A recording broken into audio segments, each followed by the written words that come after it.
Bueno, como el tiempo es relativamente limitado, vamos a empezar.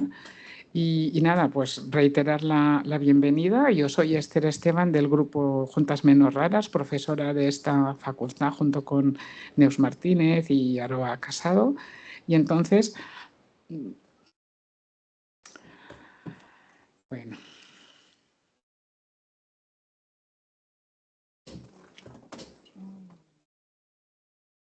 Bueno, suerte que estamos en casa, ¿eh?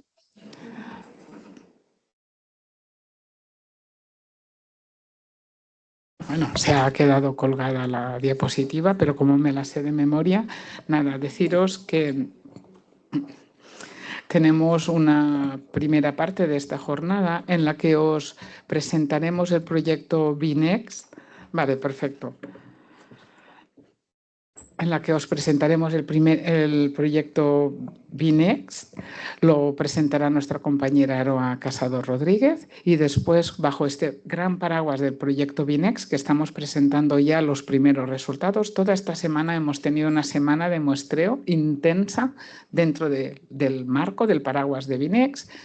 Vamos a presentar el proyecto y seguidamente estudiantes de grado, de máster y de doctorado del grupo nos van a presentar sus resultados, que son preliminares. Son preliminares porque hace relativamente poco que lanzamos el proyecto y porque necesitamos un número elevado de participantes para que los datos empiecen a tener lo que nosotros llamamos una significación estadística y una buena potencia, pero estamos seguras de que en un tiempo relativamente corto lo vamos a conseguir. Tenéis por aquí los nombres de las compañeras y compañeros y yo no los voy a decir ahora, ellas cuando salgan se presentan perfectamente. Más tarde, Xavi Sevillano y Neus Martínez perdonad, nos presentarán futuros proyectos como el proyecto Fenomia, que será futuro, pero ya tiene financiación. Muy bien, nos congratulamos por ello. Y después, finalmente, el doctor Harry Pachajoa de Cali, Colombia, participará en un diálogo internacional y vamos a oír y a ver con sus ojos y con lo que nos explique pues, la perspectiva de las enfermedades genéticas minoritarias, raras y síndrome de Turner quizás también en Colombia, pues con todas sus particularidades y su diversidad. Y finalmente podremos hacerle preguntas a Harry o a los investigadores o incluso levantar la mano y sugerir nuevas ideas de investigación futura. Y cuando acabemos, que como yo controlo tiempos y soy muy sargento, acabaremos perfecto, nos iremos al hall del edificio de al lado, del edificio Margalef, y vamos a merendar juntas y podremos pues departir lo que surja. Mirad, y también aprovechamos que tenemos este atril para anunciaros que estamos trabajando dentro de, no tanto del proyecto BINEXT, sino de un proyecto que nos ha concedido el Ayuntamiento de Barcelona para hacer promoción de síndrome de Turner y hacer sinergias con la idea de llegar a todas desde la ciencia. Aquí estamos hoy, científicos, nuestros estudiantes que son el futuro de esta facultad y el futuro del tejido humano de este país, desde la divulgación, y también hemos incorporado la ilustración. A través de Abaco Digital, una empresa, y de su ilustradora, María Velázquez, hemos hecho un acuerdo y estamos trabajando ya en un vídeo animado en el que vamos a explicar síndrome de Turner y vamos a explicar también cómo la ciencia intentamos, no, y lo estamos consiguiendo, acercarnos a saber más sobre síndrome de Turner. Y María nos ha enviado ya unos primeros bocetos y va a ser un proyecto que nos hace mucha ilusión, porque ya sabéis que juntas somos menos raras. Tengo que dar las gracias, y además de corazón, al Ayuntamiento de Barcelona, que nos ha financiado, aparte del proyecto BINEXT grande que lo presenta ahora Aroa, al Ayuntamiento que nos ha financiado este proyecto de Turner, de Tejiendo Uniones, para la divulgación y la investigación de nuevas estrategias en enfermedades raras, que es el que nos va a permitir hacer este vídeo, este audiovisual, crear otros audiovisuales Luego también tenemos unas ayudas de promoción a la internacionalización de la Universidad de Barcelona que nos han permitido traer al doctor Harry Pachajo aquí y que nos permitirán a Neus y a mí marchar a Colombia también para intercambiar. Y luego, pues, nuestros sponsors y las personas que están ahí detrás apretando y ayudándonos siempre en todo, que son las asociaciones AST, Asociación Síndrome de Turner de Cataluña, FES Turner, Turner de Andalucía, que tenemos aquí también unas representantes que las veo ya muy bien situadas, y la Cátedra de Enfermedades Raras de la Universidad de Barcelona, que también nos ayuda con la divulgación. Pues sin más, pasamos a Aroa. Yo diría que sí, ¿no? He ido grabando, a ver, sí, sí, está rojita. Vale. Y ahora te lo... De Binex V. Muy bien, yo te lo pongo. Yo me quedo por aquí, ¿vale? Sí. ¿Vale? ¿Sí? Vale. Vale, muy bien. Todos tuyos. No se está viendo la pantalla. Ah. No sabemos por qué.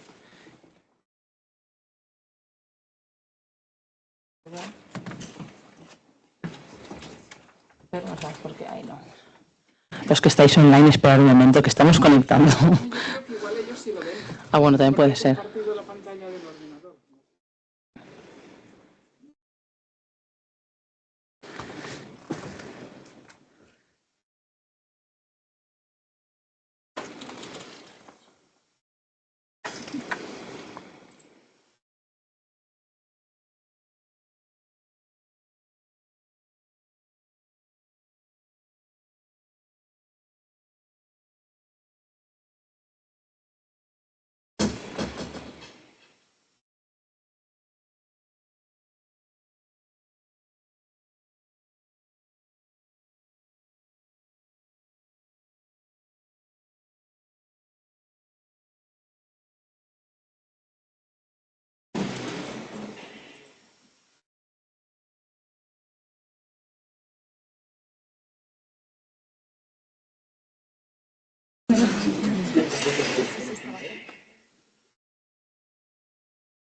No ha tocado nada.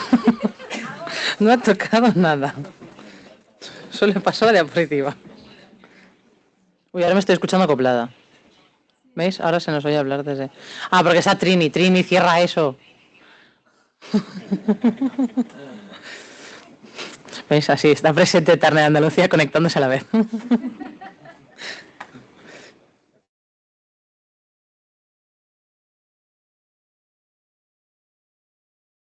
Por algún motivo que desconocemos. Mira, ahora sí, se ve aquí. Ahora sí que se puede ver aquí. Pues que con lo bonito que es, merecía la pena que lo vierais.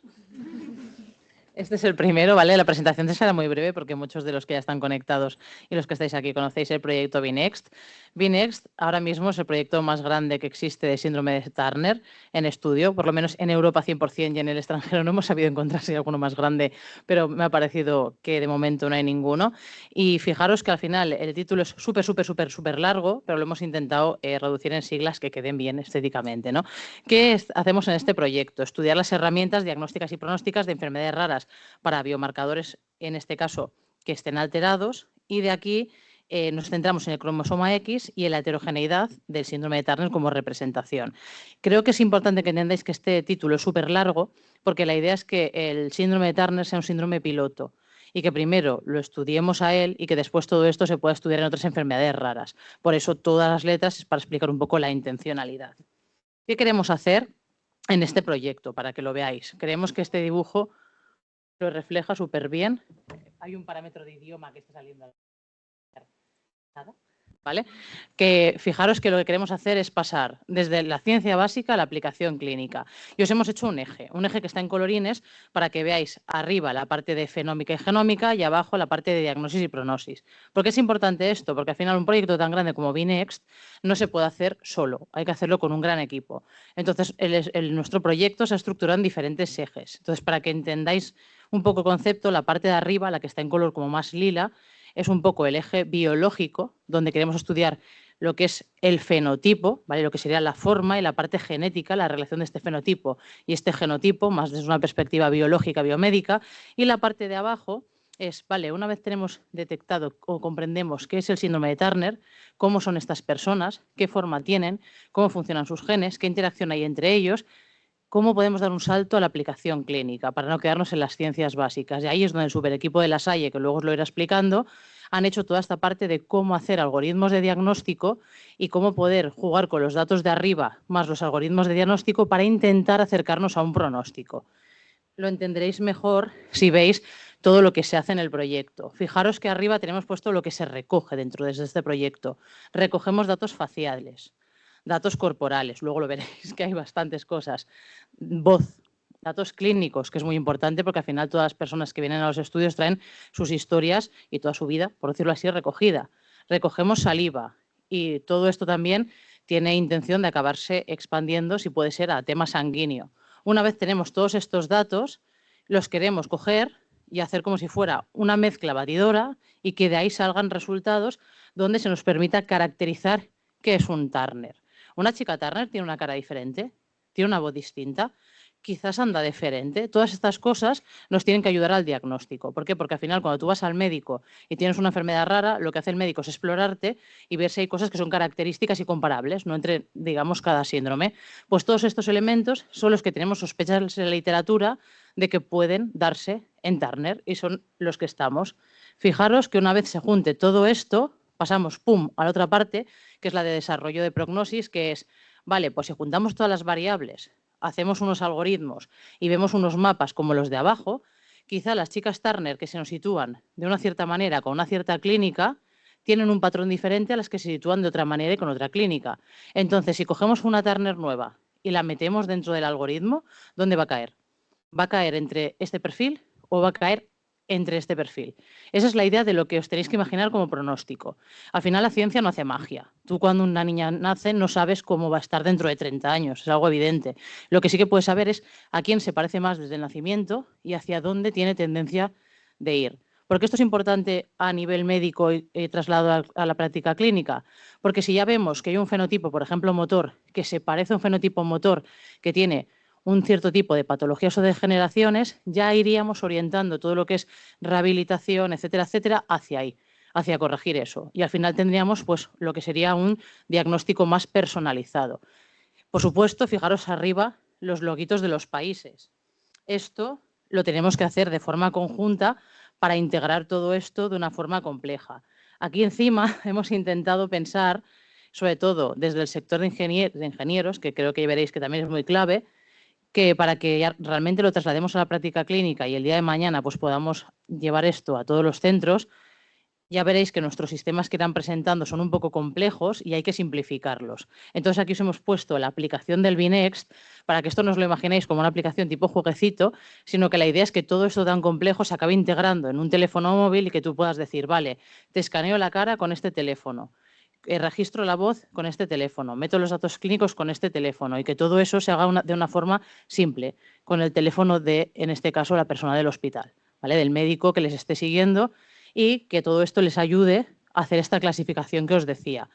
Es un poco abstracto, pero creo que cuando las ponencias de nuestros investigadores empiecen a dar las charlas, veréis, ah, vale, esto es lo que quieren meter en el teléfono o esto es lo que quieren que se vea afuera. Así que luego lo veréis claramente. Y lo que me interesaba remarcar es esto, que realmente es imposible que un proyecto de esta magnitud se haga solo desde la Universidad de Barcelona o se haga solo desde La Salle, porque si ya nosotros somos equipos y cada vez hay más gente, imaginaros si queremos comparar pues el fenotipo Turner en todo el mundo. Hay gente que se estará conectando desde el extranjero, Latinoamérica nos llama mucho y nos dice, oye, nosotros no podemos ser estudiados y es como la gracia es que sea todo el mundo estudiado y que poco a poco se vaya expandiendo por diferentes lugares. Aquí ves los colaboradores que tenemos hasta ahora de otros lugares para hacer redes y que este mismo modelo que estamos intentando hacer aquí en España, pues dentro de un poco se pueda ir a otro país y otro país y otro país hasta tener el sistema expandido por todos los sitios. Ya veréis que quizá mucha gente no lo sabe, y sobre todo las Turner que están conectadas, tienen sospechas. El Turner, igual que todas las minoritarias, cambia dependiendo de dónde seas. No es lo mismo ser Turner en España que ser Turner en Perú. Es diferente la talla, es diferente el proceso de hormonas, todo distinto. Por eso tenemos tanta interés en, digámoslo así, expandirlo. ¿Qué hacemos nosotros ahora o qué nos gusta destacar de España? Que estamos caracterizando por primera vez el fenotipo Turner de aquí, local, que hasta ahora no se había hecho, porque siempre que os estudian, ya lo iréis viendo, se os comparan con modelos de fuera, que es donde normalmente se hace la investigación. ¿Qué estamos viendo nosotros y os comentaré las investigadoras? Que cuando estudias el Turner de aquí te llevas muchas sorpresas. Pero no os voy a hacer spoiler, así que este es el proyecto y ahora ya con calma os explican mejor ellos.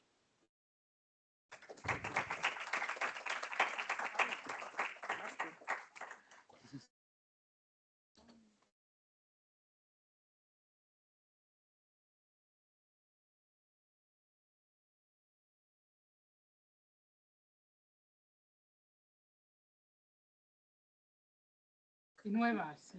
Ponte aquí cerquita, Vale. lo bajas un poquito y tú mismo, ¿vale? Siéntate. Vale, ¿paso con esto? Sí. Vale. Hola, buenas tardes. Yo soy Paula Zamora y voy a exponeros un poco sobre Face2Gene, en plan, las cosas que hemos aprendido de Turner gracias a Face2Gene.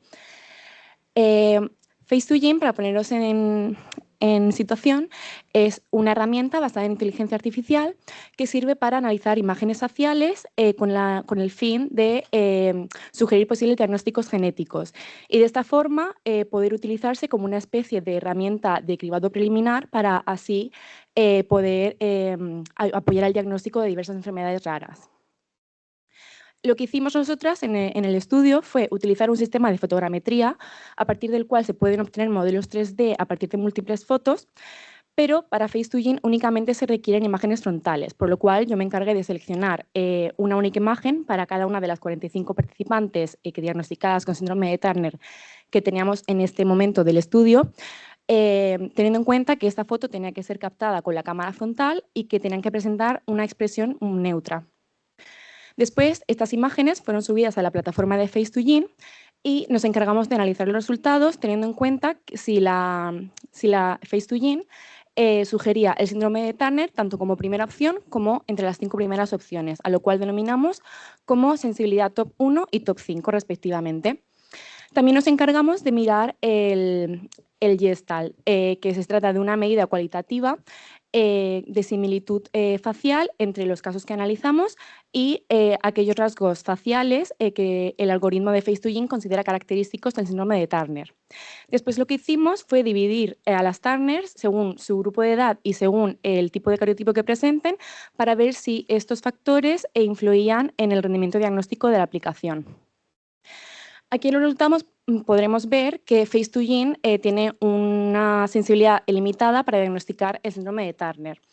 Primero lo podemos ver en que el 20% de las Turner fueron correctamente identificadas como opción número 1 en Face2Gene, pero sin embargo, si nos vamos a ver el top 5, vemos que solamente 24 de las 45 Turner que participaron, lo cual representa un 53%, fueron sugeridas en el top 5.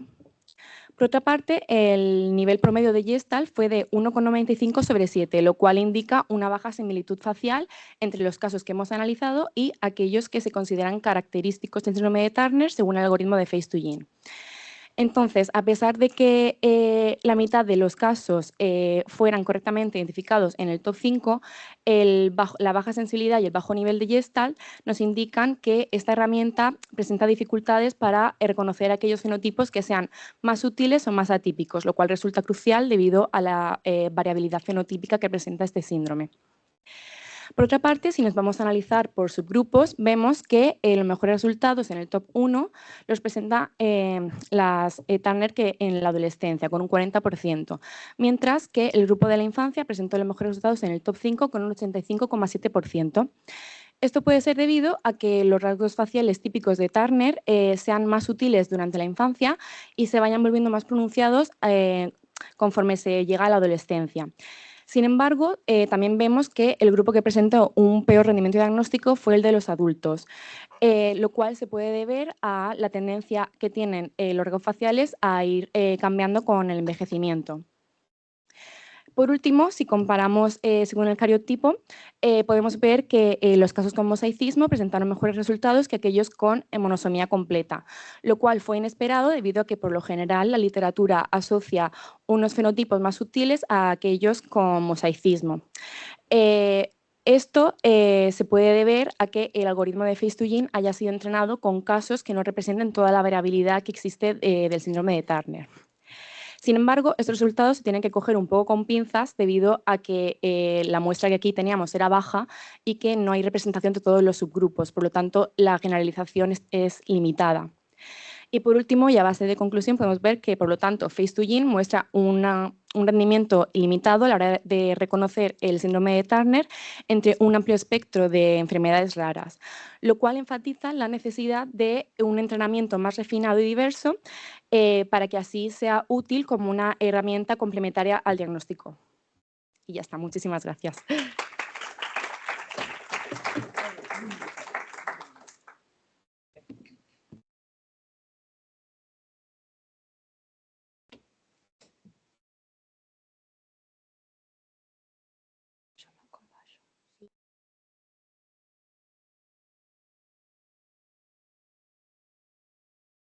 Hola, buenas tardes. Soy Mireia y os voy a presentar los datos de los resultados de los análisis faciales en 2D y 3D que obtuvo Susana Gallardo en su trabajo de final de grado, pero como Susana no ha podido estar aquí hoy, pues lo voy a presentar yo. Vale, primero os voy a explicar un poco así súper rápido cómo hacemos para analizar las fotos que nosotros os tomamos en las tomas de datos. Entonces, para hacer el análisis 2D, primero hacemos una selección manual de la foto 2D frontal que sale mejor.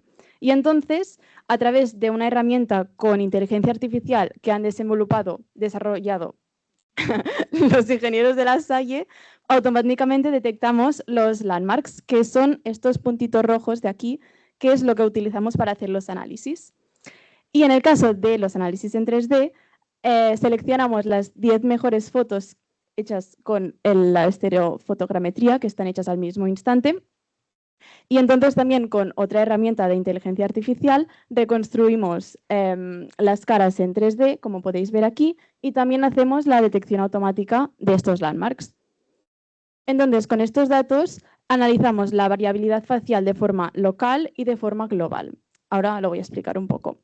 En las diferencias locales las estudiamos a partir de las distancias entre los puntos que hemos marcado, que se llaman los landmarks. Entonces, en este caso podemos ver en azul que representa distancias que en mujeres con síndrome de Turner son más largas que en controles. Y en rojo vemos en distancias que en mujeres con síndrome de Turner son más cortas. Y esto lo que nos permite determinar es que realmente hay unos patrones característicos faciales en síndrome de Turner. Y en el caso de las diferencias faciales globales, tanto en 2D como en 3D, encontramos diferencias significativas cuando comparamos controles y mujeres con Turner. Y las representaciones 3D nos permiten ver realmente muy bien esas diferentes características y estos patrones. Entonces, cuando evaluamos las diferencias según el cariotipo en 2D o 3D, en este caso no encontramos diferencias significativas. Lo que sí que podemos ver, por ejemplo, es que las puras, en este caso, presentan una mayor variación facial que las mosaico, que lo podemos ver aquí. La nube del punto está como más esparcida. Y en las representaciones 3D sí que podemos ver igualmente que hay una diferencia en las características faciales. Esto puede ser porque la muestra que tenemos es aún preliminar y por eso estamos trabajando para ampliar esta muestra y no solo aquí en España, sino también en países como en Colombia y Brasil, y para obtener una muestra más grande y que sea más fiable y más precisa. Entonces, podemos llegar a la conclusión que las técnicas de morfometría geométrica permiten realmente la detección y la cuantificación de rasgos faciales característicos en el síndrome de Turner y que, por lo tanto, son unos buenos biomarcadores para un diagnóstico rápido, accesible y no invasivo. Gracias.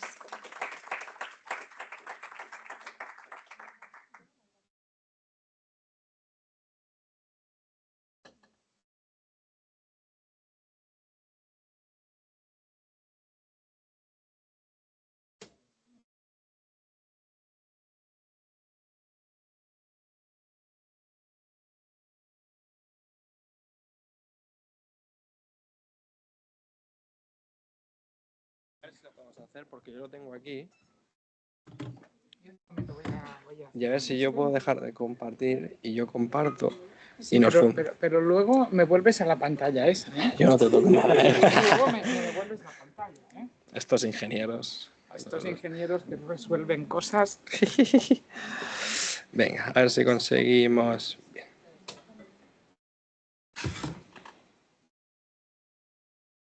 Yo creo que sí, ¿eh? Desde casa como tanto aquí, pues sí, sí. Se ve la presentación. A ver si lo puedo ocultar. Vale, pues buenas tardes. Mi nombre es Álvaro. Yo en este caso soy ingeniero de La Salle. Y bueno, vengo a complementar un poco los resultados de mis compañeras desde un punto de vista de la ingeniería. Hemos visto que aplicaciones como Face2Gene, en el caso del síndrome de Turner, no funcionan del todo bien, lo cual nos hace plantear que quizás necesitamos métodos o modelos diagnósticos específicos para esta enfermedad en concreto, incluso para cada población en concreto, porque la ancestría, tal y como ha comentado Aroa, puede ser clave en esta enfermedad. Y que también entre información 2D, entre imágenes 2D y imágenes 3D, también pueden haber diferencias y podemos encontrar información que puede ser clave en el diagnóstico a la hora de obtener información de esta enfermedad. Entonces, yo en mi caso me dedico al desarrollo de herramientas que ayuden a todo el equipo de biólogas a avanzar en la investigación. Y de hecho los resultados que vengo a presentar, lo que os voy a presentar hoy, es parte de mi tesis, que justo defiendo el lunes. Así que desde un punto de vista cinematográfico podríamos decir que esto es un spoiler, un tráiler o, o algo por el estilo. ¿Vale? Si esto funciona. Yo os vendré a hablar de la estereofotogrametría, que ya han hecho una pequeña introducción a este método de escaneo a partir de diferentes cámaras del teléfono móvil, porque tal y como decía Aroa, necesitamos, para llevar esto a la práctica clínica, necesitamos que estas herramientas se incorporen en un dispositivo móvil que pueda tener un clínico, ¿no? Y finalmente, cómo la inteligencia artificial nos puede ayudar también a reconstruir la cara en 3 dimensiones. Estos son los diferentes, lo que aparece en pantalla, diferentes métodos con los que yo trabajo. La estereofotogrametría, que es lo que hemos visto antes, y luego el escaneo con el móvil y las reconstrucciones basadas en inteligencia artificial. Para la estereofotogrametría utilizamos un set de 10 cámaras que están totalmente sincronizadas y nos permiten tener al mismo tiempo 10 imágenes. Y gracias a ese patrón de marcadores que colocamos detrás y delante, podemos reconstruir automáticamente estos modelos 3D de una precisión súper alta. Pero uno de los problemas que vimos es que, claro, era muy costoso cuando termina una semana de captura, una sesión de captura como la que hemos hecho esta semana.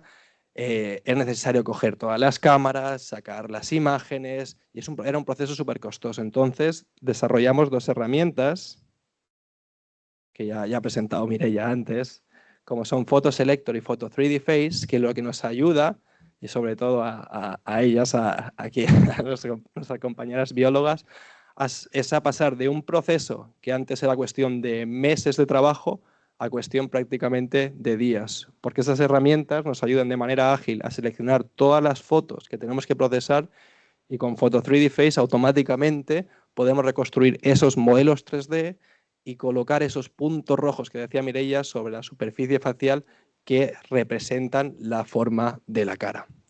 Y además, como decía, para llegar a la práctica clínica, también hemos desarrollado esta herramienta que a partir de un dispositivo móvil y utilizando la misma tecnología que utiliza este dispositivo para desbloquear. Muchas veces tenemos, por ejemplo, los iPhone, que cuando desbloqueamos nos reconoce la cara y podemos acceder a él. Pues utilizando esa misma tecnología pudimos reconstruir modelos 3D de la cara. En este caso con una herramienta de bajo coste y que en algún momento, y tras un proceso de validación, podría llegar a la práctica clínica. Y además exploramos cómo la inteligencia artificial, los métodos basados en inteligencia artificial, nos podrían ayudar a reconstruir modelos 3D. En estos casos, estos métodos, a partir de una imagen 2D que podríamos hacer con un móvil, son capaces de estimar un modelo 3D. Aquí tenemos 3 aproximaciones diferentes que nos podrían ayudar a ello. Pero sin embargo, los resultados, como podéis ver, no son del todo satisfactorios. Aunque no lo parezca, el último de allí soy yo también.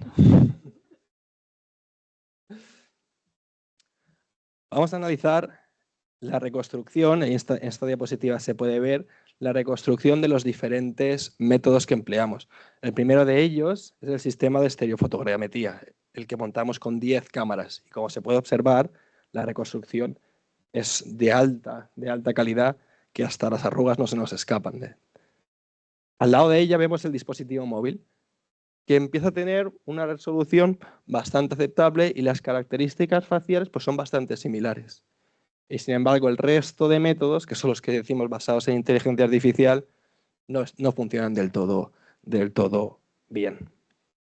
Además, más allá de la comparativa cualitativa, comparamos cuantitativamente la geometría de estas reconstrucciones y podemos observar que las reconstrucciones que hacemos con los dispositivos móviles son las que más se parecen a los modelos 3D capturados con modelos con la estereofotogrametría, con los sistemas de alto coste. Por lo tanto, parece que el dispositivo móvil abre la puerta a esa adquisición de bajo coste de la cara y que algún día, y esperemos, pueda llegar a la práctica clínica.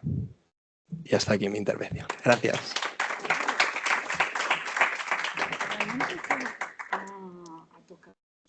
¿Vamos a siguiendo con los que están en tu portátil? Pues si quieres, sí. Vale, Gwen, te tocaba a ti ahora, pero para no cambiar... Sí, la ONA. Pero sí, después te toca a ti para no cambiar... Vamos pero yo creo que no debería ser problema. Yo es que quería seguir con vosotros para no cambiar de ordenador ahora que estáis aquí. Pero ya estamos, vale. Así que... Pues te quedas aquí cerca, ¿eh? Para eso estamos los ingenieros. Pues hago una, la cuarta, creo. Sí, la cuarta. Aquí.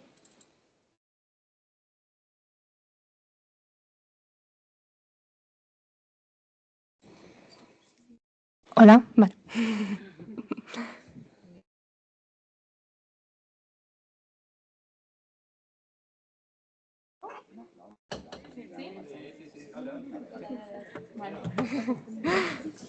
Això com... Vale. Hola a todas, yo soy Ona y hoy os vengo a explicar un poco pues, los estudios genéticos que Paula y yo hemos realizado estos últimos meses. Como veréis son muy preliminares aún, pero así pues, podéis tener una idea, ¿no?, en lo que estamos trabajando y en lo que planeamos en trabajar en el futuro.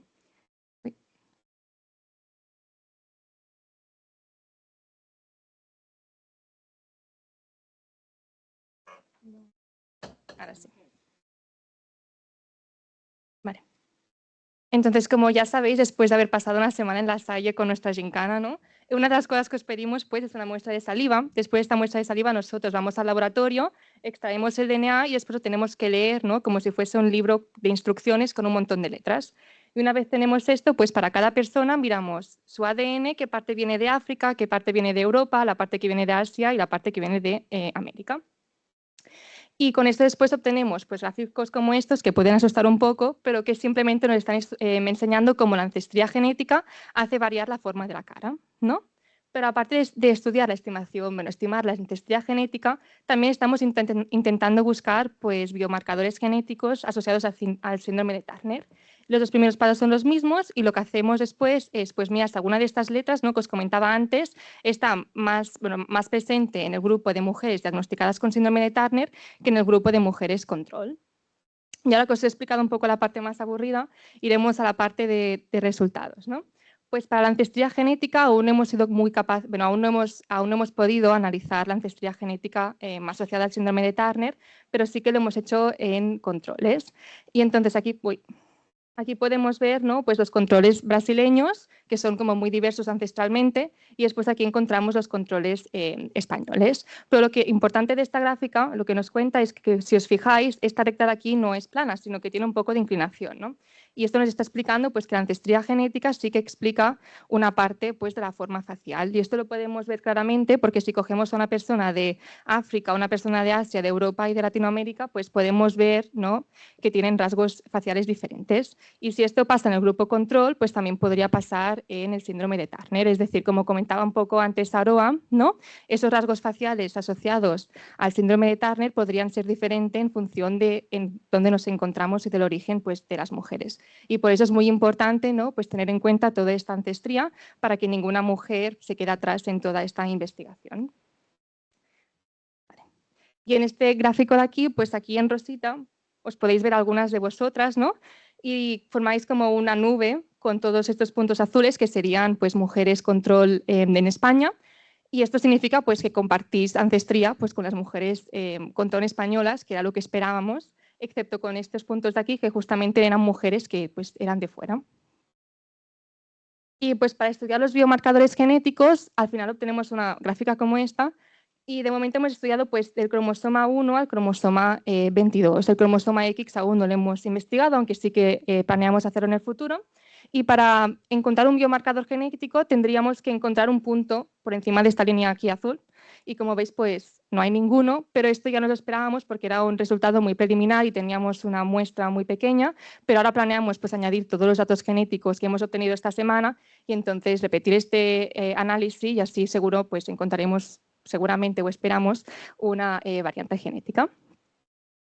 Y para finalizar, pues me gustaría remarcar los dos puntos más importantes, yo creo, de esta presentación.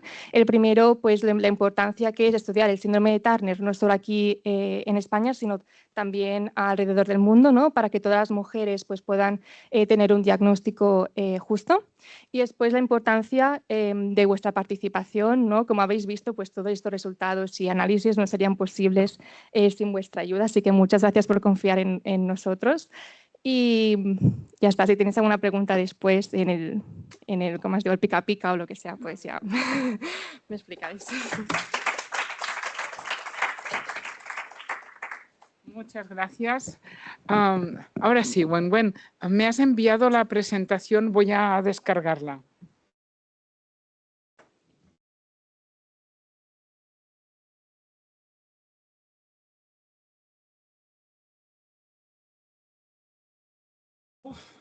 Bueno.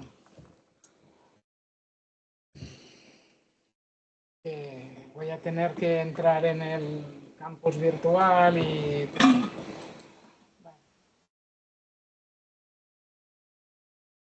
Pero tenías que haber enviado antes, ¿eh? No, porque me escribió Aroa antes de entrar. Ya, no la tienes en un USB. Tú. No.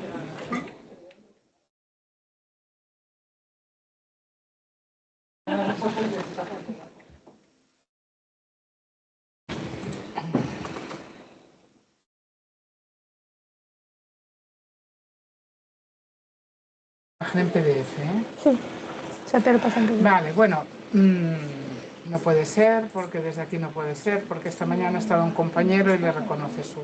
Mira, voy arriba, lo descargo y mientras siguen los compañeros de la Salle, ¿de acuerdo? Vale. Bueno, pero para no ir perdiendo... O si no, se lo mando a él por correo. Sí, mándasela a Álvaro, sí. Vale. Pues ahora, mientras Wen le envía su presentación a Álvaro, Álvaro, que, bueno, qué joya, ¿eh? Nos va a venir y también nos va a poner el ordenador con la presentación de Wen y la de los dos compañeros de la Salle. La de Marc la tengo yo aquí. Sí. Sí.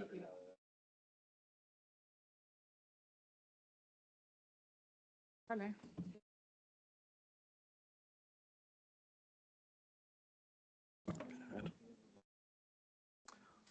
Hola, buenas tardes. Mi nombre es Marc Freixes y soy, como Álvaro, pues soy ingeniero de La Salle. Y también mi intención y mi voluntad es también pues, ayudar a las biólogas pues, a entender mejor Turner y a poder desarrollar estas herramientas que puedan ayudar al diagnóstico y al pronóstico. Primero de todo, el porqué de la voz? Pues la voz humana puede reflejar distintas condiciones y esto la hace muy valiosa porque puede ser potencial para desarrollar posibles aplicaciones de diagnóstico no invasivo. Por ejemplo, sí, pongo aquí algunos ejemplos de algunas condiciones que se han estudiado y que de alguna forma tienen un grado de madurez más elevado en cuanto a biomarcadores de voz. ¿Sí? Por ejemplo, depresión, Parkinson o Alzheimer se están estudiando de forma muy intensa a través del estudio de la voz. Y en el proyecto BINEXT, en la participación de la voz en el proyecto BINEXT, queremos ver si la voz nos puede ayudar también en esta condición. ¿Sí? Si nos puede ayudar también en el síndrome, diagnóstico y pronóstico de este síndrome de Turner. ¿Cómo procedemos? Pues primero de todo procedemos con las grabaciones, ¿sí? Como algunas de vosotras habéis estado esta semana.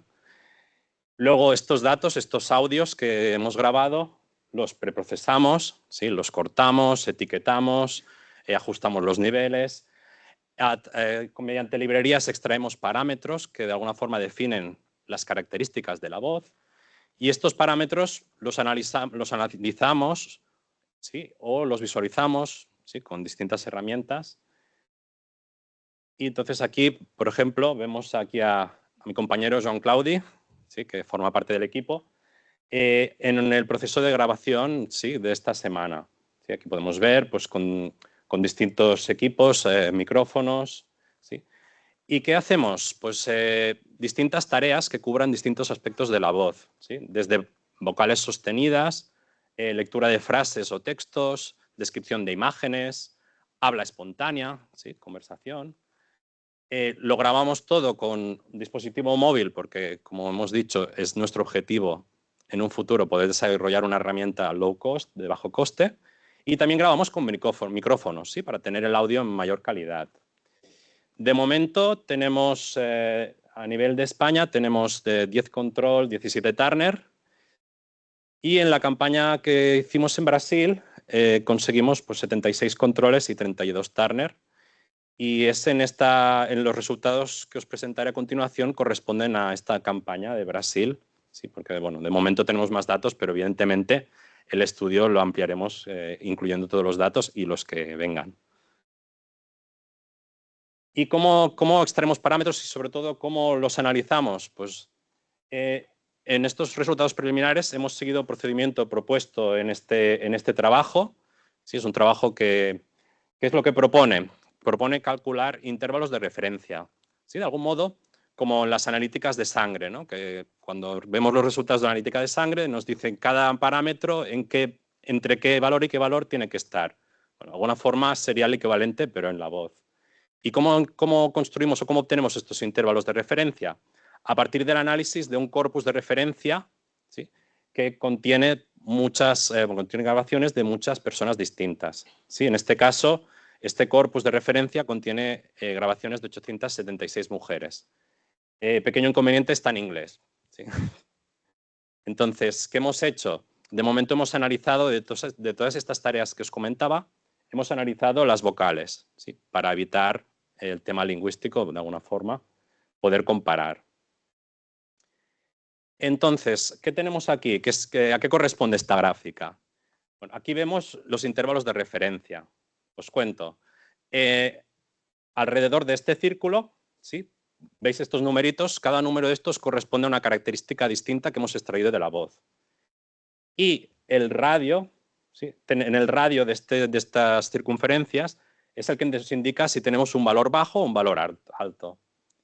Y las líneas verdes corresponden a los valores de referencia, estos intervalos de referencia, donde vemos el valor medio y los valores inferiores y superiores. Entonces, ¿qué cabría esperar? Pues que los control pues, queden dentro del rango de referencia y Turner, pues ver si hay algunos parámetros que se salen de estos intervalos de referencia. Aquí tenemos los resultados, ¿sí?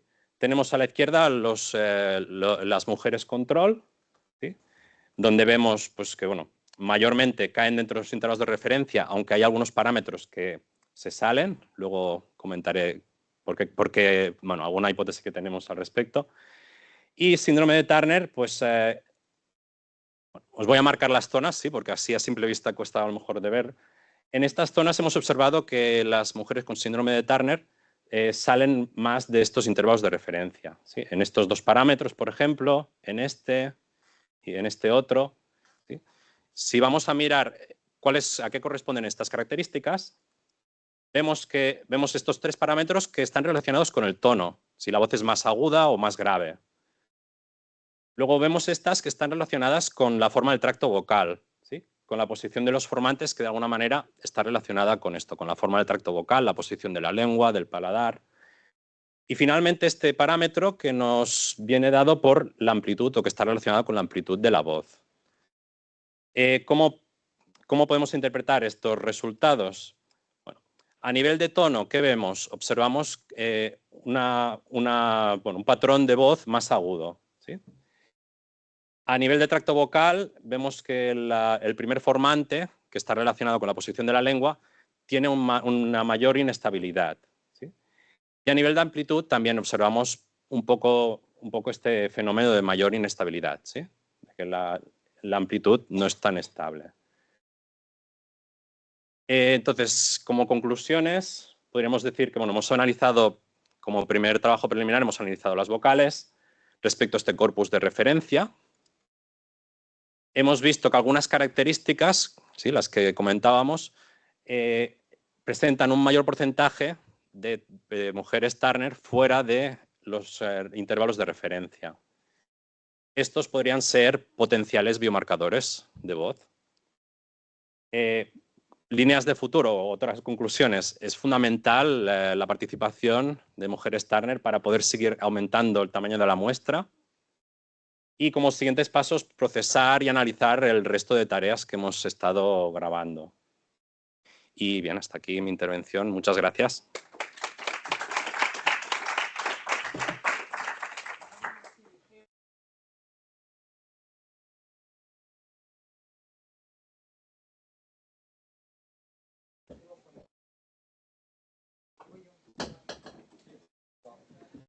¿Cierro este? Sí. ¿Cómo haces? Yo no toco nada, ¿eh? No. Entonces, aquí a compartir.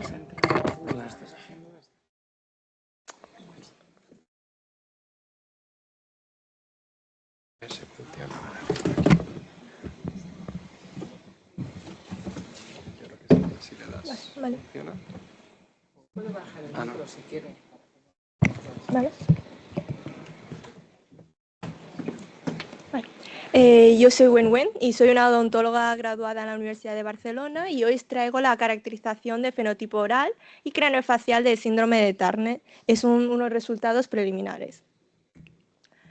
Comenzando con esta pregunta, ¿pueden los rasgos dentales y craneofaciales ayudarnos a detectar antes el síndrome de Turner? Esta es la pregunta que hicimos en un principio para comenzar este estudio. Con muchas otras enfermedades siempre hay unas descripciones físicas, pero en cambio nunca hay una descripción completa en cuanto dental y craneofacial. Por lo tanto, queremos buscar unos patrones que son conjuntos de signos que se puedan medir y también se puedan reproducir estas mediciones en el tiempo que ayuden a diagnosticar esta enfermedad antes de tiempo. Para poder responder a esa pregunta, hicimos un estudio longitudinal observacional de forma sencilla y con valores no invasivas, comenzando con anamnesis y exploración oral, luego escáner intraoral digital para realizar modelos 3D de estudio y por último ortopantomografía, una exploración complementaria radiográfica. Comenzamos con unos resultados muy interesantes con el tubérculo de Carabelli. Este tubérculo está significativamente reducido con el grupo de síndrome de Turner y esto, según la literatura, está relacionado con un gen que está ligado a la cromosoma X que está relacionado con la estatura baja. Por lo tanto, este puede ser un primer signo que nos demuestra que un hallazgo clínico dental puede ayudarnos a diagnosticar. Luego, en cuanto a las anomalías transversales, un 90% de las líneas medias dentales están desviadas, tomando como referencia anatómica el rafe palatino medio. Luego, en cuanto a las maloclusiones, hay una frecuencia mayor de clase 2, exactamente clase 2 incompleta en ambos sectores, tanto caninos como molares, tanto en un lado como en el otro. Podemos ver en este caso que el predominio de color es amarillo, donde cual nos demuestra que son clase 2 incompletas. Luego, en cuanto al overjet y el overbite, es también otras anomalías dentales que solo un tercio de estos pacientes está dentro de rango, por decirlo de alguna manera, fisiológica o normales. Y además presenta más patrones de mordida abierta, que es los dientes que no contacta, o una sobremordida donde los dientes contactan más de lo normal. Además, aparte con las radiografías y aparte con los modelos, nos permite analizar otras anomalías, como alteración de números, agenesias, por ejemplo, ausencia de terceros molares. También podemos encontrar apiñamiento dental, también rotaciones, malposiciones. Luego, microdoncias, también de terceros molares o de algunos casos incisivos. Y por último, displasia del esmalte. Además, estos modelos 3D también nos permite otro hallazgo que antes se hacía de otra manera convencional con modelos de yeso. Y en este caso, hacer digital puede obtener unos valores mucho más exactos, en la cual podemos ver que el 90% de pacientes presenta paladares altos o ojivales. ¿Y esto cómo lo podemos saber? Lo sabemos a partir de, gracias a este índice, en la cual estos pacientes presentan un índice de valor 51 en cuanto la de estadística, la literatura define los pacientes normales en un rango de 41. ¿Y ahora qué hacemos con toda esta información que acabo de explicar? Pues primero de todo podríamos hacer un checklist, una lista básica de preguntas como si el paciente tiene paladar alto o no, si el paciente presenta diferente tipo de maloclusión y una seguida de lista de preguntas en la cual el profesional marca sí o no. Y a determinante sí podemos decir, este paciente sería candidato de derivar a un especialista que podría ayudar a diagnosticar esta enfermedad. Además, esta información, ¿qué más nos puede aportar? Esta información y estos valores clínicos lo podríamos integrar también a la aplicación, como ha comentado Aroa antes, que como información extra que podría añadir para complementar el algoritmo del sistema de inteligencia artificial. Por lo tanto, como conclusión, queremos decir que las mujeres con síndrome de Turner sí que presentan un patrón dentocraneofacial distintivo y además queremos decir como información para todos que el examen oral y craneofacial no invasivo revela múltiples signos fenotipos en el síndrome de Turner. Además, estas pruebas son especialmente relevantes en edades tempranas y ofrecen un alto valor diagnóstico, ya que son pruebas que se hacen en cualquier primera visita rutinaria de dentista. Y por último, los registros intraorales estandarizados pueden reducir la frecuencia de exploraciones clínicas realizadas por diferentes profesionales de la salud, en este caso utilizando tecnología de tener los modelos digitales en la cual esta información se podía pasar de un especialista a otro especialista sin tener que enviar al paciente al especialista. Y muchas gracias por su atención.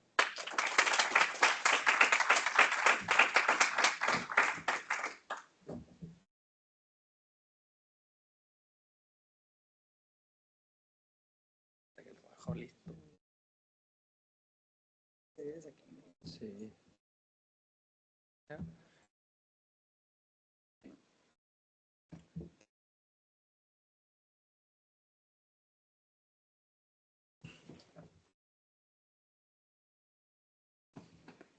Bueno, yo soy la ingeniera que falta, soy la tercera de hoy.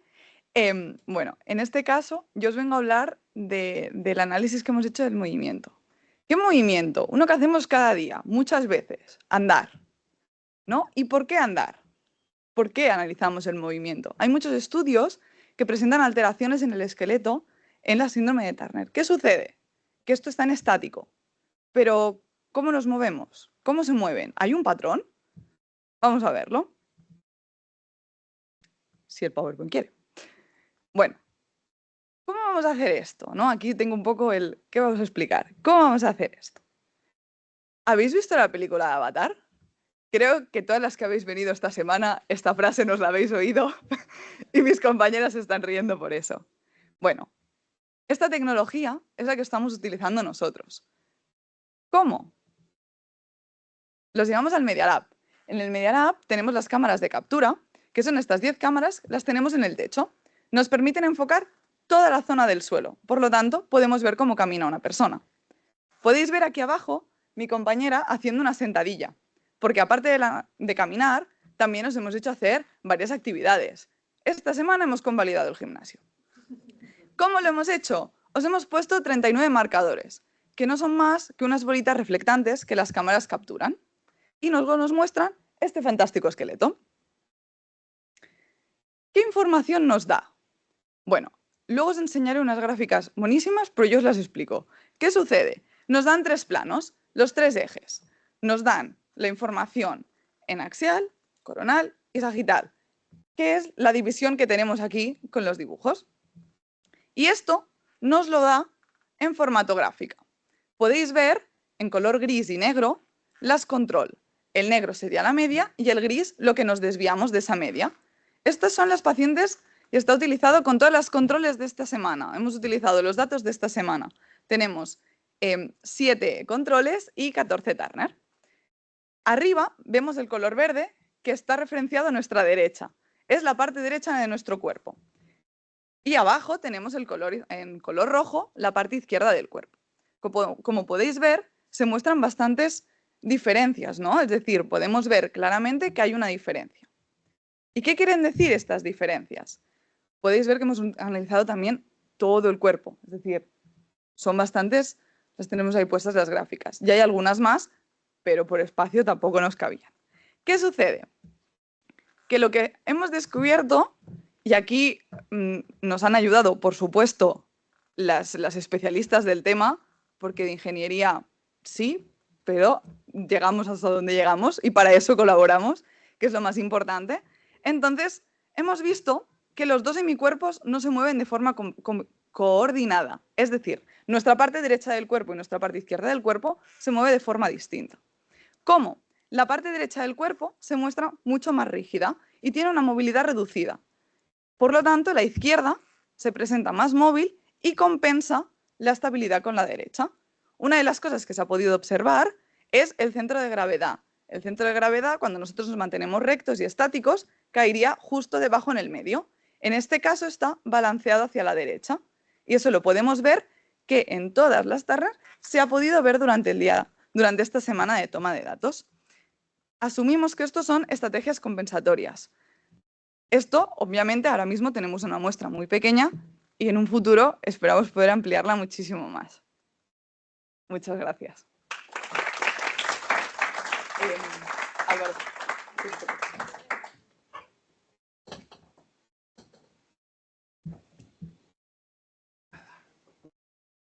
Ahora pasamos a este de aquí. Sí. Vale. Pues este me lo llevo yo. Vale. En teoría solo es dar la compartir y ya está. Vale.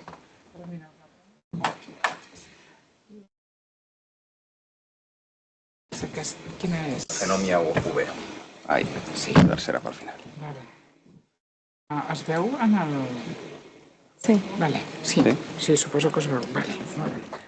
¿Quién empezaba? Tú. ¿Tú? ¿Yo? Sí. Hola, buenas tardes. Pues no, nosotros salimos ahora, nos toca, ahora que hemos visto el proyecto BINEXT y todos los resultados preliminares que hemos ido generando en el último año, gracias en primer lugar a la participación de todas las chicas y mujeres Turner que han venido a participar en nuestro proyecto y luego gracias, como habéis visto, al gran trabajo que hacen todos los estudiantes que a través de sus trabajos de final de grado, de final de máster, de tesis, pues nos permiten ir avanzando. Aquí nosotros a veces somos las cabezas visibles, Xavi y yo, como codirectores del proyecto, pero en realidad los que hacen todo el trabajo son ellos. Y a veces hablamos de resultados preliminares como si no fueran importantes, pero en realidad son claves. Son claves porque nos permiten saber si estamos en el camino indicado y nos generan resultados que nos indican los pasos a seguir en las siguientes investigaciones, y también nos dan información muy importante para pedir otros proyectos, porque muchas veces con los nuevos resultados se nos ocurren nuevas preguntas que contestar, y a veces para pedir nuevos proyectos tú tienes que convencer a la gente que va a financiar tu trabajo de que estás en lo cierto, y eso se genera con esta evidencia que os han estado presentando los estudiantes. Y de ahí viene Fenomia. Fenomia es el nuevo proyecto que empezamos ahora y que estamos muy contentos de haber conseguido, y en el que hemos incorporado un nuevo socio, que es el Hospital Sant Joan de Déu. Exacto, es un proyecto que también tiene un título largo, como veis. Desarrollo de herramientas de diagnóstico y pronóstico impulsadas por inteligencia artificial para enfermedades raras mediante fenotipado profundo y biomarcadores avanzados. ¿Vale? Como veis, es un proyecto tripartito, ¿vale? En el que colaboramos con, como dice Neus, con el Hospital Sant Joan de Déu y pues, los sospechosos habituales de la UB y de la Salle. Es un proyecto que ha sido recientemente financiado por una iniciativa, que es la iniciativa del Turró Solidari, que desde hace ya 10 años Turrons Vicens, de la mano de RAC1, la emisora de radio, pues vienen con esta iniciativa llevan recaudados hasta 2,5 millones de euros en estos 10 últimos años. Y bueno, en esta última edición, pues nuestro proyecto Fenomia pues, fue uno de los galardonados con esta ayuda, que nos va a permitir hacer lo que vamos a explicaros ahora que vamos a hacer. Pues un poco la filosofía de Fenomia continúa con la filosofía de Binext, y sobre todo, y como indicaba Aroa también en su presentación, nuestra esencia es que son proyectos colaborativos. Habéis visto que juntamos a mucha gente de muchas disciplinas diferentes y con experiencias y conocimientos diferentes, y yo creo que esto es una de las claves de nuestro proyecto. Entonces aquí pues estábamos, como hemos explicado antes, la parte más de biología, que viene representada por la Universidad de Barcelona, la parte más ingenieril representada por la Salle, y ahora añadimos este otro tercer pilar muy importante, que es la parte de la genética clínica y directamente del Hospital Pediátrico, que es Sant Joan de Déu. Y esperamos que con esta colaboración multi-interdisciplinar podamos avanzar todavía más rápido.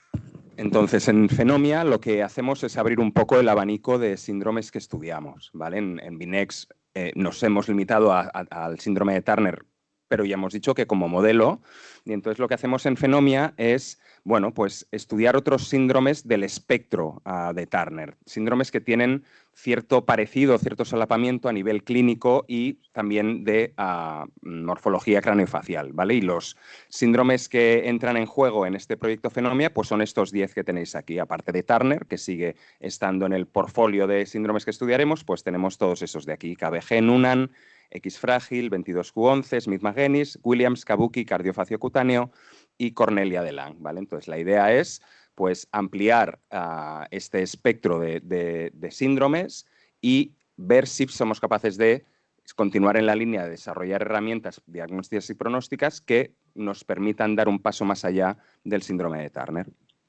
Os hablaba antes de la importancia de los resultados preliminares, pues este proyecto también nació gracias a los resultados preliminares de Paula, porque ella cuando hizo el estudio del Face2Gene y vimos que no funcionaba... ¿no lo ven? Vale. Bueno, está el Teams.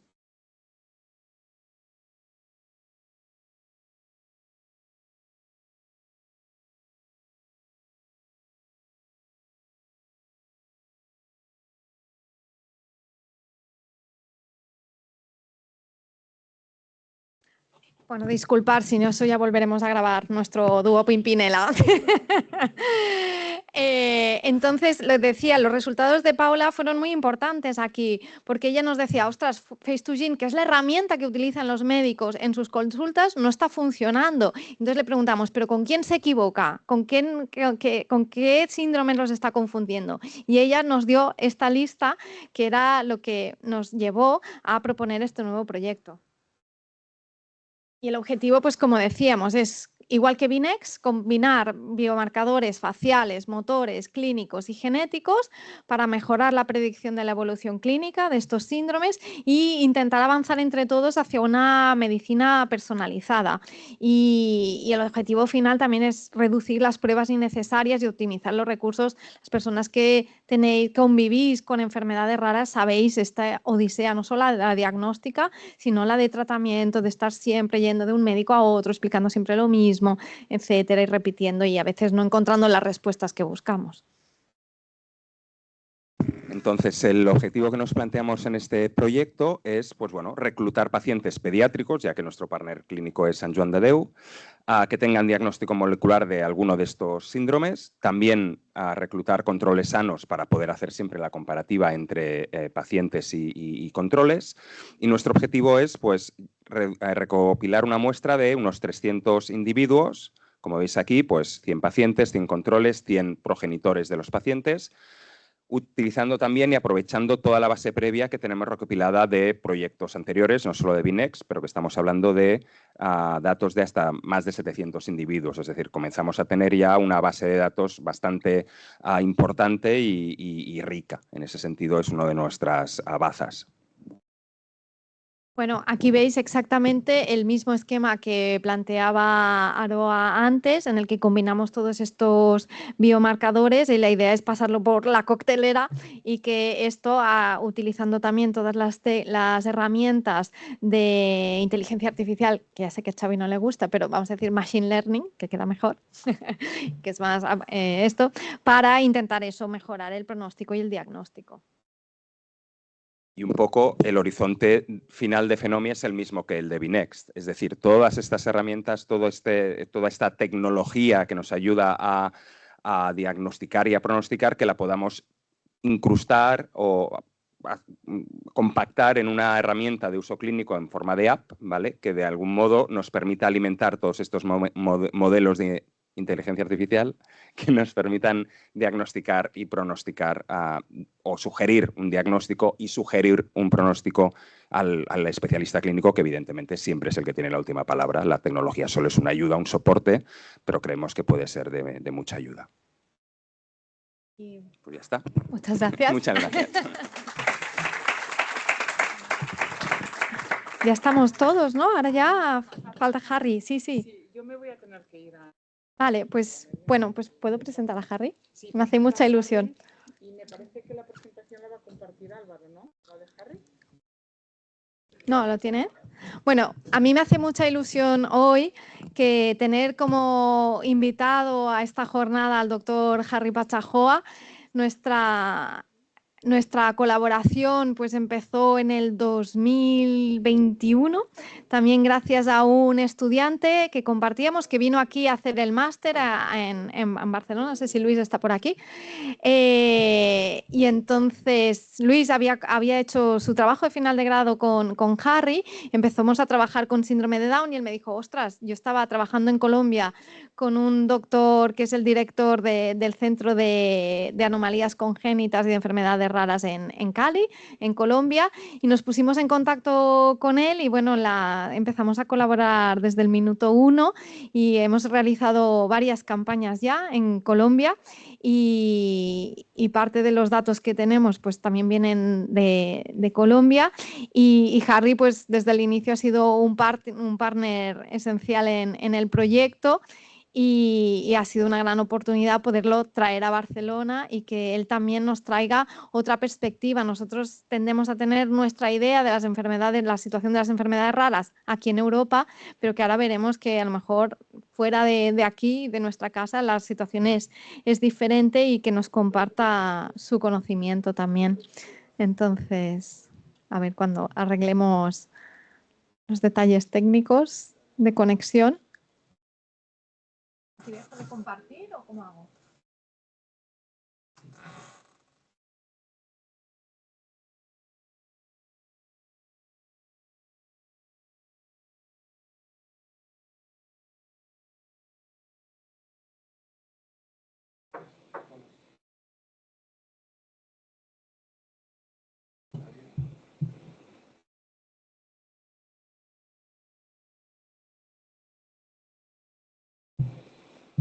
¿no?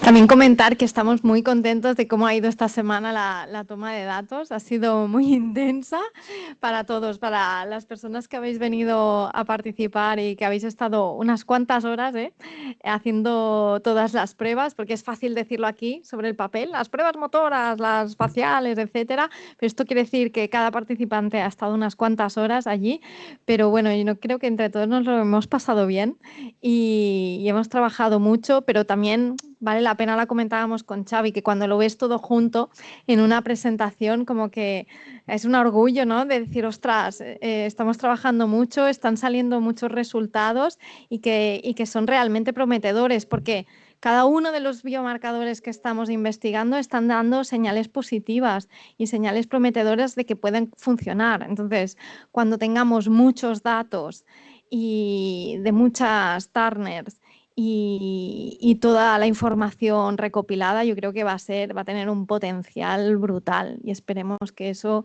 se traslade a la práctica clínica. Por lo menos estamos haciendo todos los esfuerzos para que así sea.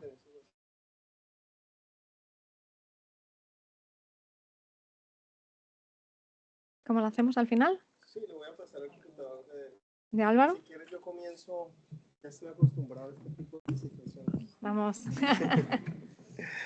Hola. Gracias, Harry. Bueno, yo estoy muy contento y muy satisfecho de estar en este espacio. Yo creo que es una historia muy larga lo que hemos vivido con Mas, con Xavi, con Neus, con todo el equipo.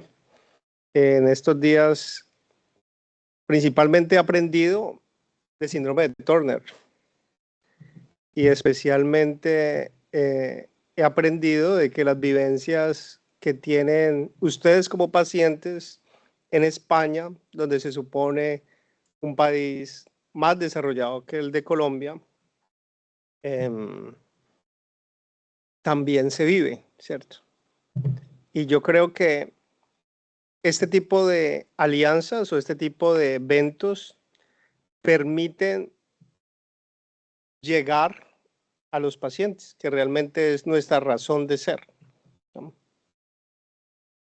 Yo creo que el número de pacientes que he visto con síndrome de Turner o familias que tienen una hija con síndrome de Turner, no lo recuerdo, pero ha sido muchos. Y yo creo que no he visto 2 personas con síndrome de Turner iguales. Y entender con la morfometría cómo caminar, con la voz, nos ayuda a comprender un poco más sobre la enfermedad. Bueno, yo vengo de 2 instituciones en la ciudad de Cali. Ahorita colocaré dónde queda Cali. Fundación Valle Lilí, la Universidad ICESI. La Fundación Valle Lilí es el hospital más grande de Colombia, es un hospital privado sin ánimo de lucro. La Universidad ICESI es una universidad también privada sin ánimo de lucro, pero lo que tiene como su razón de ser es que todo se reinvierte y el 90%, 80% de nuestros estudiantes de medicina, al menos los estudiantes de medicina, tienen un tipo de beca. Entonces eso me hace sentir muy orgulloso y dentro de la clínica atendemos tanto al sector menos favorecido como al sector más favorecido. Y eso es como para mostrar que no solamente es estudio, la vida es esa.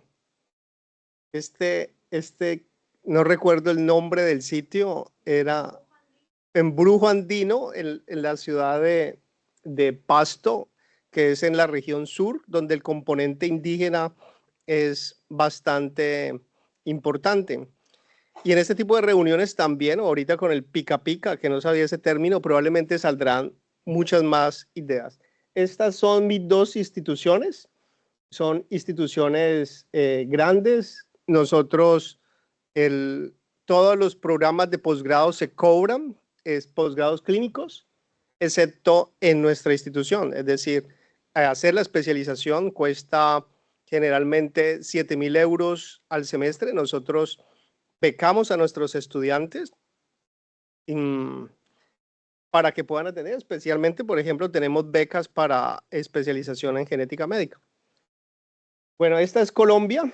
Yo creo que todos han escuchado hablar de Colombia. España y Colombia tienen una relación bastante importante. Nosotros tenemos 53 millones de habitantes, tenemos un sistema de salud. Me dieron un poco más de tiempo, en cualquier momento podemos parar. Un sistema público-privado. Todos cotizamos ante el sistema y las personas que no tienen recursos suficientes tienen las mismas características, pero también es uno de los países más biodiversos desde el punto de vista genético y también desde el punto de vista ambiental. Y una cosa que siempre me gusta decir, que Colombia no es Colombia. He tenido la oportunidad de ser invitado en varios eventos pensando que yo vengo de la Universidad de Columbia y pues venimos de un sitio que cada día está siendo mejor. Lo he separado como por partes. La última parte podemos interaccionar de la parte clínica. No voy a hablar mucho sobre poblamiento y evolución porque pues estamos aquí hay una escuela de antropología biológica, pero esto es simplemente para marcar de que somos producto de la evolución y que los Homo sapiens estamos presentes en la Tierra desde hace 200.000 años y que muchos de nuestros genes compartimos precisamente con algunas otras especies, y de entre un ser humano y otro hay una poca diferencia, un 0.1% de diferencia desde el punto de vista genético, pero esa poca diferencia nos hace ser tan diversos como lo que estamos hoy día. El ser humano llega a Colombia específicamente hace 15.000, 20.000 años a través de diferentes corrientes migratorias. Nos tuvieron que haber pasado por el Istmo de Panamá y pasar por Colombia, por Chocó. Ya es muy claro que existieron varias corrientes migratorias. La más importante fue hace 6.000 años, de nativos americanos que estaban en México, comenzaron a bajar y prácticamente disiparon, pues digamos, la gran mayoría de la población que había en Colombia, y hay una serie de comunidades indígenas que se fueron de manera aislando. No voy a decir que yo creo pues que América antes de Colón probablemente hay evidencia de que han llegado otros antes, pero en 1492 pues comienzan las rutas desde el punto de vista español, pero no solamente llegaron españoles a lo que es Colombia. Hoy día se cuestiona dónde viene Cristóbal Colón desde el punto de vista genético, pero estos fueron como los principales conquistadores quienes llegaron, y llegaron también sus genes y sus condiciones genéticas o sus alelos. Pero no solamente llegaron de España, y España era, me acuerdo ayer Trinidad cuando le preguntaba que cómo se consideraba, y ella, teníamos la discusión blanca europea, pero ella decía que podría tener genes fenicios, genes moros. Igual mismo pasa con Colombia. Digamos, cuando llegaron los españoles, pues no solamente llegaban de Castilla, sino que llegaban de Granada, llegaban de diferentes sitios, pero también llegaron algunos alemanes, portugueses. Nosotros, al menos en Colombia, hago una similitud. Cuando se llegó Hernán Cortés a Tenochtitlan, había 1 millón de habitantes. Cuando llegó Jiménez de Quesada a la capital, que era Bogotá, existían miles de comunidades indígenas, habían 60.000 habitantes. Entonces, había poca población en Colombia, por infecciones, por la guerra, por la conquista. No hay tantos indígenas suficientes pues, para los cultivos y para los quehaceres y para diferentes actividades, y llega la diáspora africana, que también entonces tenemos. Cali tiene el 60% de componente afro. Y las enfermedades genéticas, pues estas enfermedades genéticas van a estar presentes desde el inicio de la humanidad.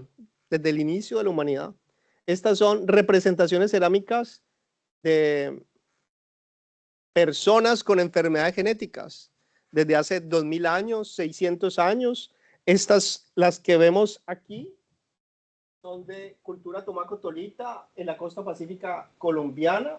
Esta es Malagana, donde uno llega al aeropuerto, donde algunas malformaciones que todavía están presentes o enfermedades genéticas que todavía están presentes en las poblaciones. Y esta parte de arriba, enfermedad Morquio, que trabajamos con Neus en algún momento. ¿Cómo estamos nosotros, digamos, comparativamente cuando lo comparamos con el sistema de enfermedades raras de Colombia versus España? Para mí es muy gratificante decir que Colombia tiene unas leyes que protegen a los pacientes. Existen diferentes leyes, hay una del 2010, una del 2012 y una del 2016. Por fortuna pude estar en varias de esas leyes como asesor del ministerio, asesor de la Asociación Colombiana de Genética Humana. Nosotros consideramos enfermedades huérfanas o raras 1 en 5.000. No me gusta el término, pero digamos así ha sido considerado. Pero por ejemplo, para nosotros, síndrome de Turner es una enfermedad rara.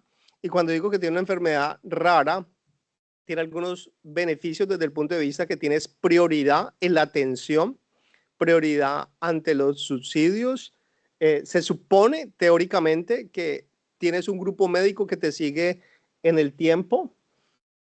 Las pruebas genéticas están incluidas dentro del sistema de salud, pero hay dificultades como las que hay acá. El seguimiento a veces se dificulta. Los profesionales de la salud, aunque tenemos la especialización en genética médica, por haber tan pocos especialistas en genética, son difícil el seguimiento de estos. El sistema de tamizaje para nosotros en Colombia está solamente para una enfermedad, que es el hipotiroidismo congénito. Es para nosotros una desgracia. Y pues en ese momento, una de las fortunas que tiene el sistema y que va a terminar quebrando también el sistema de salud es su cobertura tan amplia en cuanto a la población y en cuanto a la opción de medicamentos. Nosotros hoy día a un paciente, si necesita terapia génica, se puede dar con costo al sistema, con gasto al sistema, para enfermedad de Duchenne, algunos tipos de terapias, para enfermedad de Morquio, pero una terapia como de estas vale $1 millón o algunas valen 50.000 al año para toda la vida, entonces esto puede dificultar. Hay mayor concentración en el suroccidente colombiano, y aquí sí hago una pausa publicitaria, es porque nosotros estamos notificando, somos el principal centro de diagnóstico. Nosotros tenemos equipos de secuenciación, hacemos todo lo de citogenética, toda la parte molecular. Nosotros mismos tenemos los equipos, dan pérdidas para el sistema, pero ha sido una fortuna que, digamos, las directivas han apoyado o me han apoyado o nos han apoyado al grupo a seguir trabajando. Bueno, no voy a hablar de los test genéticos que existen, porque digamos aquí hay mucha disponibilidad.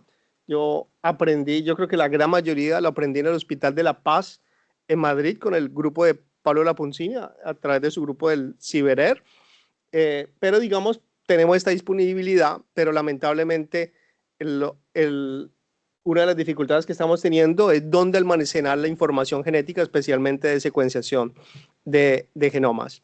No hablaré sobre lo que hacemos nosotros, pero nosotros también hacemos estudios de ancestría, de clúster genético, es decir, poder establecer de dónde vienen, digamos, las condiciones genéticas. Hay que entender que la diversidad de nosotros es bastante diferente. Ustedes, por las novelas, tristemente, saben lo que son los paisas o, digamos, Cali, cómo está conformado. Pero, digamos, cada uno de estos estados o departamentos también tuvo un conquistador que tenía su grupo y las mezclas fueron bastante importantes. Y lo otro es en la diáspora africana. No solo uno dice África, pero realmente llegaban esclavos de diferentes partes y diferentes reinos de África. Esas son como las enfermedades raras o huérfanas más comunes. Hay unas que están por nuestra ancestría, como la anemia de células falciformes, que aparece como drepanocitos. La displasia broncopulmonar nosotros la tenemos porque todavía no, aunque el 80% de las enfermedades raras son de origen genético, la displasia broncopulmonar la tenemos. Y algunas otras enfermedades como el punto de vista autoinmune, pero la neurofibromatosis y la razopatía son como, o la enfermedad de von Willebrand son las que más vemos nosotros. Los clústeres tratamos también de analizarlo, es decir, donde hay una mayor prevalencia de enfermedades o de malformaciones, analizamos. Eso es un ejemplo esta fue de mi tesis doctoral, donde durante un periodo muy poco de tiempo nacían muchos casos de unas malformaciones congénitas que era sirenomelia, ciclopía, gastroschisis. Pudimos identificar de que había un relleno sanitario que de pronto estaba aumentando la posibilidad de nacer con algunos tipos de malformaciones. Por fortuna, a través del estudio que hicimos, se pudo cerrar este relleno y cayeron digamos, las malformaciones en ese periodo. Y pudimos encontrar, por ejemplo, un caso de cíclope sirenomelia, es decir, las dos cosas como para poder tener una plausibilidad biológica. Entonces, también entender que todo no es genético. Nuestros modelos biológicos incluye no solamente estudiar al ser humano, el individuo, sino que también tratamos de estudiar a toda la comunidad, a toda su red, y comenzamos a crear modelos matemáticos y modelos, digamos, que como la contaminación está puede regular las condiciones genéticas en nuestra comunidad. Y hacemos agregaciones espaciales, son específicamente para malformaciones. Lo mismo hacemos para las enfermedades genéticas en Colombia. Por ejemplo, para la pandemia que hubo por Zika, microcefalia por Zika, podemos identificar genes de susceptibilidad y pues documentamos cómo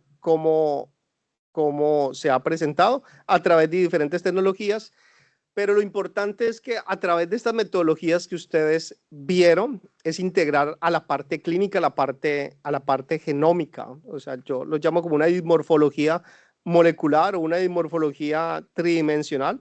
No solamente ver la molécula, sino también ahí uno de los retos que tenemos que tener es que no solamente se necesitan médicos profesionales, sino que se necesita también la parte social y de las agremiaciones.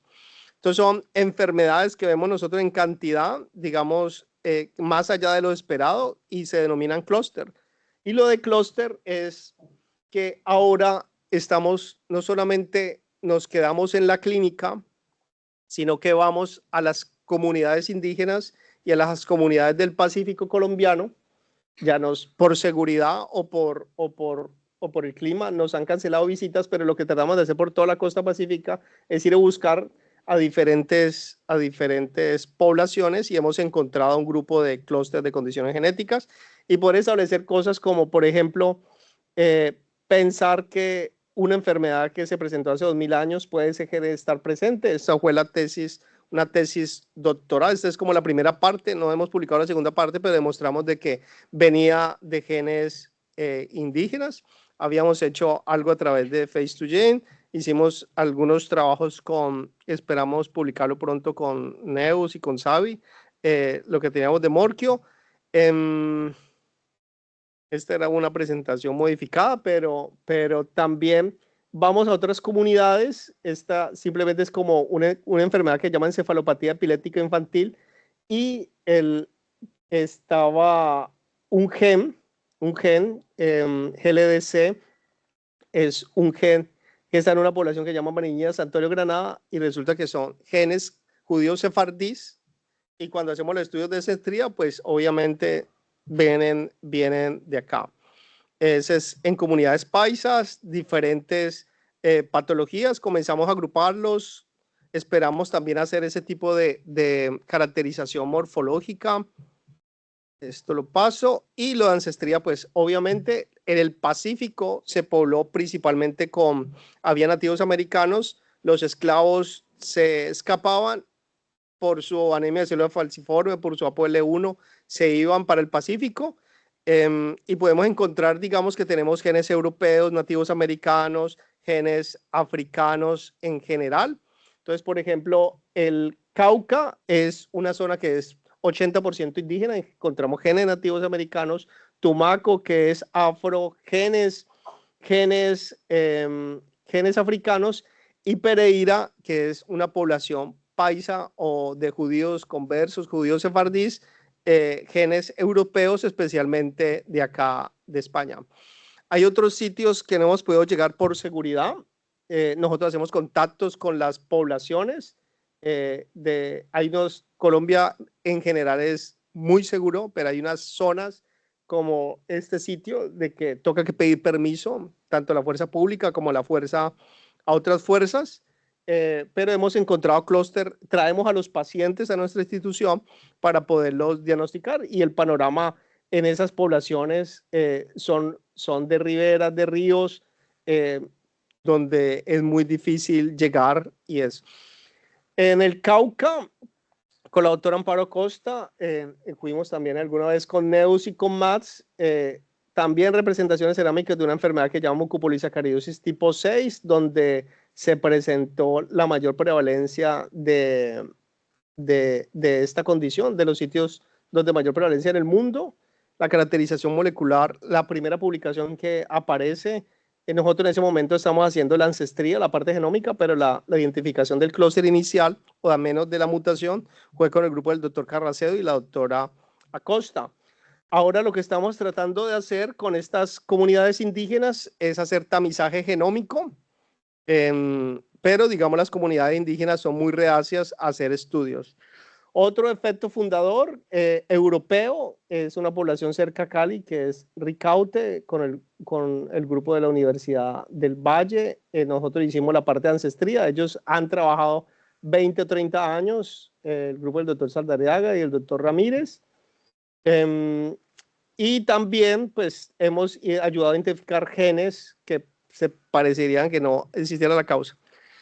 Coloqué estas diapositivas al final porque hay algo importante que sería bueno también incluir, es la cosmovisión que tiene el paciente sobre la enfermedad. Es más, yo creo que algunas no se sienten que tienen una enfermedad, ni siquiera, ¿no?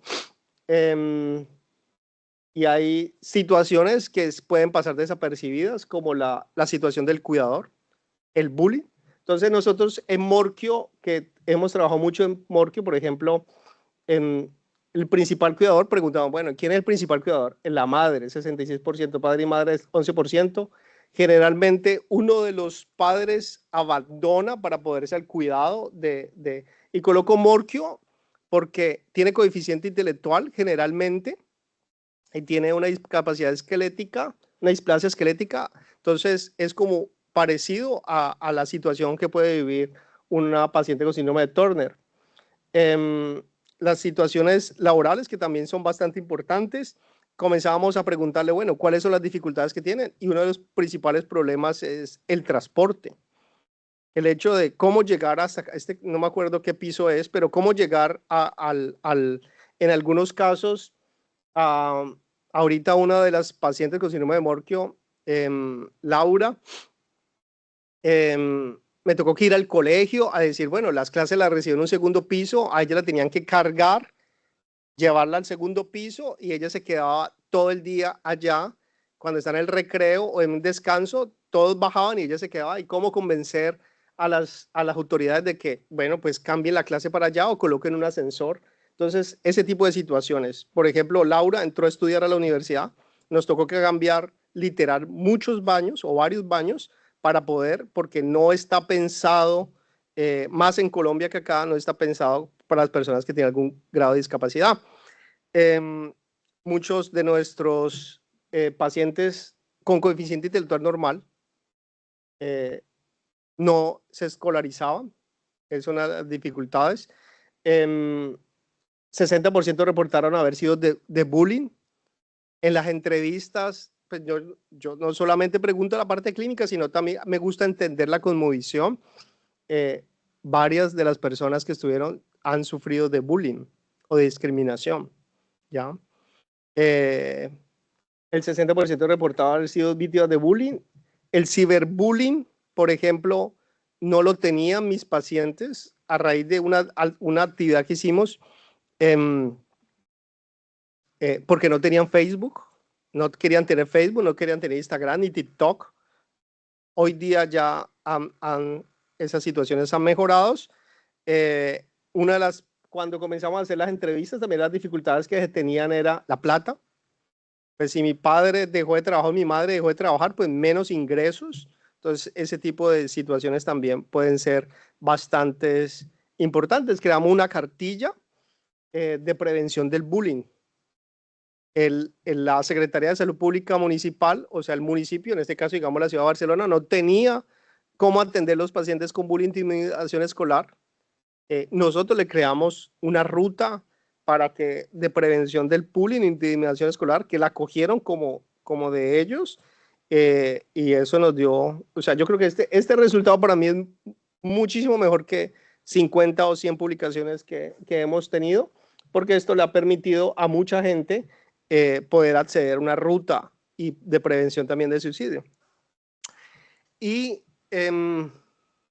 después de escuchar, digamos, las situaciones que han vivido cada una de las pacientes con síndrome de Turner, me gusta terminar con esta frase, porque yo creo que un síndrome de Turner, decir que tiene un síndrome porque Turner o porque lo escribió, o un nombre, o me falta el cromosoma, yo creo que todo esto sirve para poder entenderse, entenderlas, entendernos y aprender de la diversidad.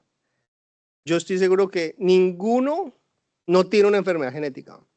Simplemente no han sido diagnosticadas. A veces cuando trato de buscar controles, entonces el control, y le hago genomas, o le hago la entrevista y le encuentro de todo. Entonces, el síndrome de Turner, pues, es más que la ausencia de un X o de un cromosoma, y yo creo que este tipo de alianzas o de trabajos en equipo, pues va a permitir lo que todos queremos, pues que no nos vean ni raro ni diferente, sino apoyar a entendernos y tener guías de manejos y atención integral que le sirva al que vive en Barbacoas, en Nariño, y que le sirva a los pijos de Barcelona, o a los pijos de Cali, o a quien sea. Y yo creo que lo más biodiversos, pues, somos los españoles y los colombianos. Muchas gracias.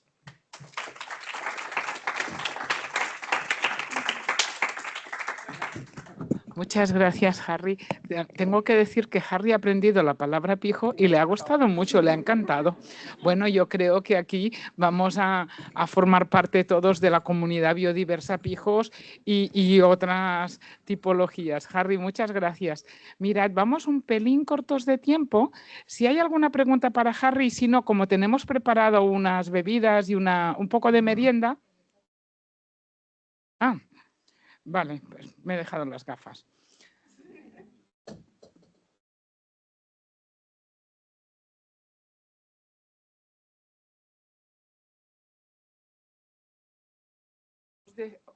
¿Lo miras tú, Aroa?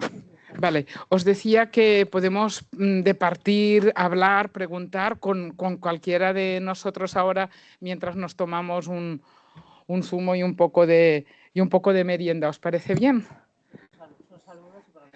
Muy bien, pues muchas gracias a todos los compañeros que estáis al otro lado. Gracias por la paciencia infinita que habéis tenido.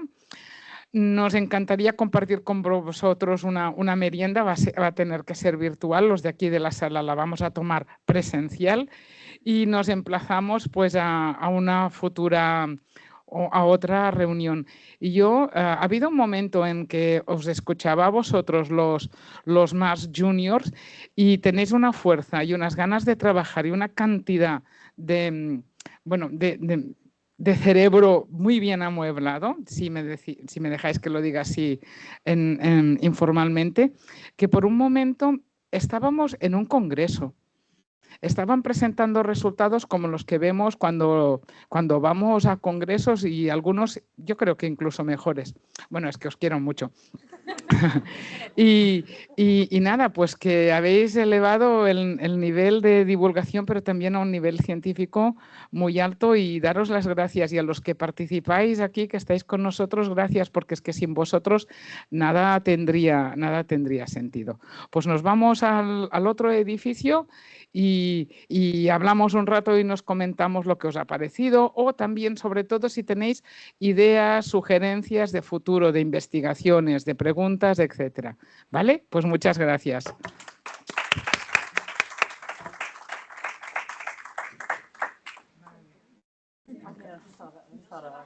Sí. No, estaban saludando y mandándonos saludos.